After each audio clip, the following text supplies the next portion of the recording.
GB News, Charles Regency could be solution for aged Queen, suggests royal expert. Prince Charles could take on the role of Prince Regent in order to take the pressure off the aging Queen, a royal expert has suggested on GB News. Royal editor Robert Jobson put forward the theory as a possible solution after admitting he feels we're putting too much on a 96-year-old woman. This comes as Prince Charles took the Queen's place on Tuesday for the reading of the Queen's speech at the state opening of Parliament, as she continues to reduce her public-facing duties. Speaking to Dan Wootton, Mr. Jobson weighed up the Queen's ability to carry out her work with her need for more rest. He said, "The fact is the Queen has mobility issues. I understand her knee is playing up and her ankles are playing up.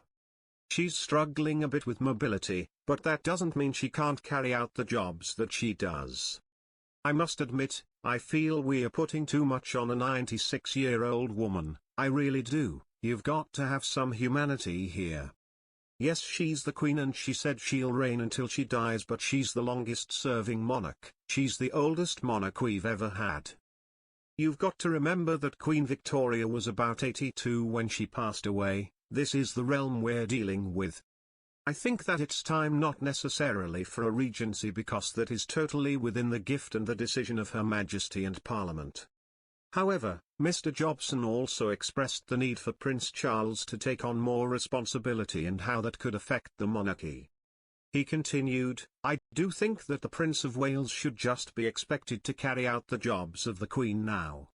Every time that she has to pull out of an engagement last minute we get the world's media, not just the UK media but the world's media saying what's wrong with the Queen?